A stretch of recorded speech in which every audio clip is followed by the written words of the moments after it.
Leanne from Bat Lady Herbals, and welcome to my video.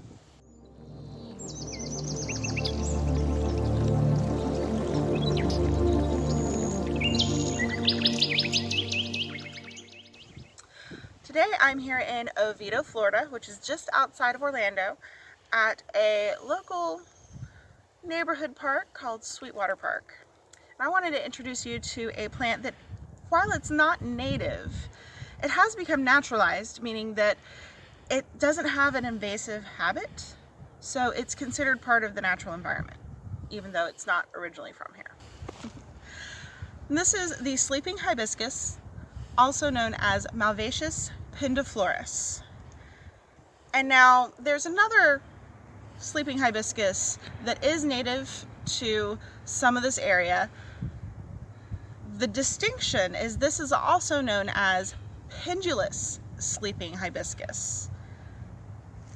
That is because the flowers hang down like a pendulum. Whereas the other sleeping hibiscus, the flowers stay upright on the stalk. Now, the native range for this plant starts in the northern parts of South America into the West Indies and goes up through Texas, but usually doesn't extend towards Florida.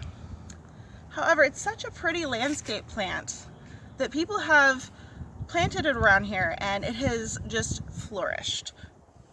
Like I mentioned earlier, it doesn't have an invasive habit, so it's usually left alone and it doesn't bother the ecosystem all that much. And it has become such a favorite of a lot of the locals, especially the children, for one main reason. When you see this plant, let's use this one, you can pick off the flower and remove the calyx, which is that part. See these little white bits underneath the flower, the end of the petals? Stick it out your mouth. It's really sweet. Really good snack. Makes it a favorite of playground children. Now, the sleeping hibiscus is part of the Vacier family, otherwise known as the mallow family. And you might be familiar with this family if you garden and you happen to grow hollyhocks or hibiscuses. If you're more interested in the herbal side of things, you might be familiar with this family through the marshmallow, which is an herb that was used in ancient Egypt and other parts of Asia, Eastern Europe, North Africa, all along there to make the original confection that we now know of as the marshmallow. Now, everything in this family has something in it, which is what makes it popular for making these candies, and that is called mucilage.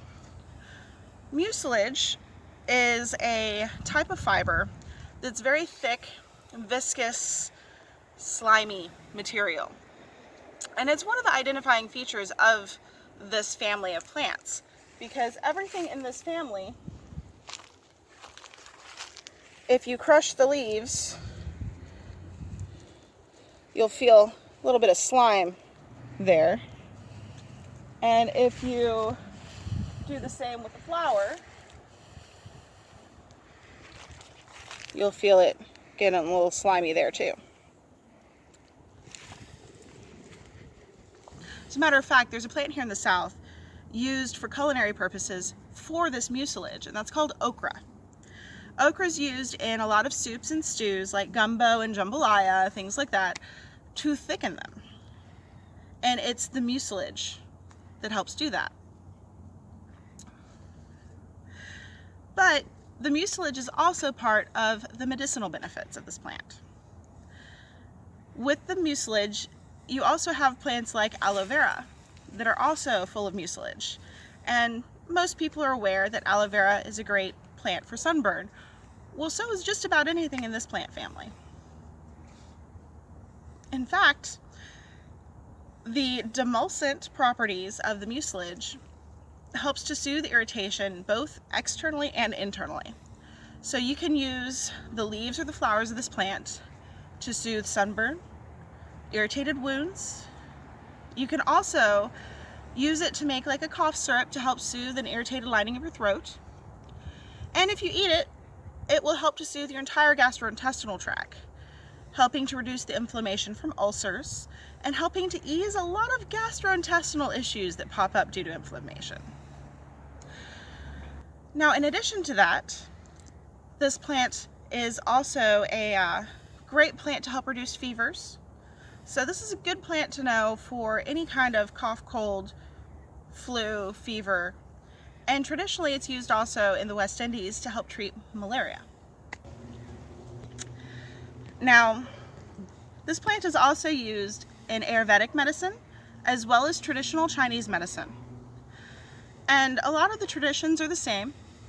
It's used to help soothe gastro issues, help with skin care, and it's also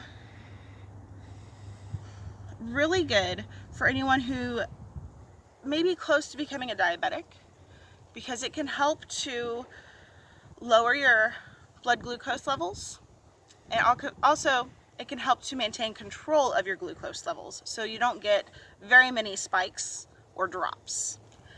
Now, mucilage, as I mentioned before, is a type of fiber, and it has a high amount of that. And this fiber is also really well known for helping with the cardiovascular system, helping to tone it, soothe it, help your heart and all of your blood vessels work just a little bit better. One of the ways you can identify members of this family is through the alternate leaves. As you can see, when you're looking at the stem, there's a leaf here, and then you turn and there's a leaf there. So they're not opposite. They don't sit exactly opposite on the stem. They kind of go a little off from each other. Other identifying features of this family are in the flower. Now, sleeping hibiscus is called sleeping hibiscus because it never fully opens. Now, if this flower were to open, you would see that there's 1, 2, 3, 4, 5 distinct petals.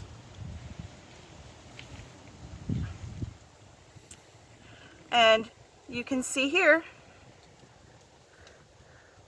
that pistil extends beyond the petals. And all the stamens, oh, there's a little bug. All the stamens around the pistil are fused. It's a very distinct shape.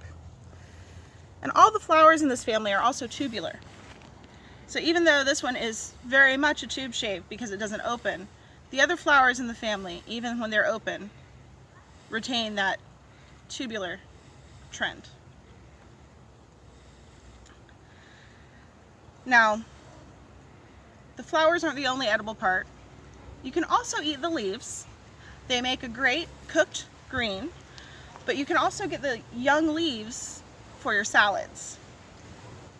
And this family is a really good one to get to know if you're wanting to learn how to identify plants in the wild, because there's really not very many of them that are toxic or even dangerous in any way.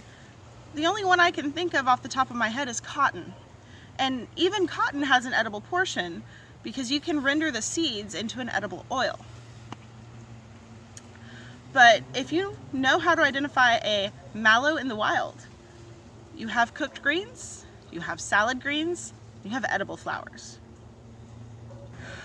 Now, this particular species doesn't fruit very often, but occasionally you will find some fruit.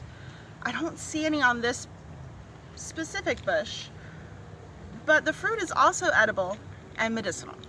And you can use that for just about anything that you can use the leaves or the flowers for. And you can also use the stems for cordage.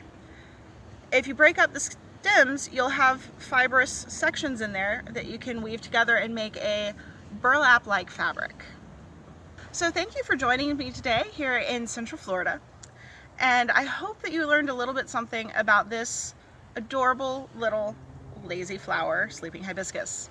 Don't forget to like and subscribe. If you like what I do, feel free to find me on Patreon and become a patron. Now, there is a little bit more information on this specific plant on my blog at thatladyherbals.com. There will be links to all of this down below. If you have any questions or comments, please feel free to ask. I love answering your questions, and I love getting into interesting discussions with you. Now, I also do something called backyard tours. If you're interested, please email me. My email will be down below. And what that involves is I'll go over to your backyard and I will walk around your backyard with you and show you what nature has to offer.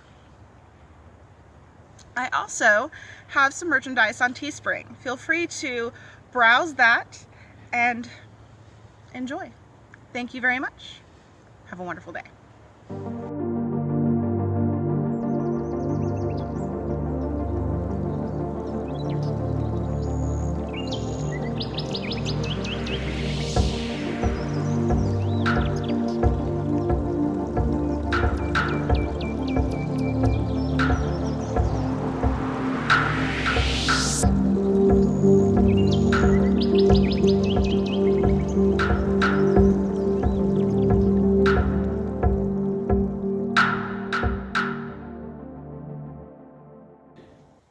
You going?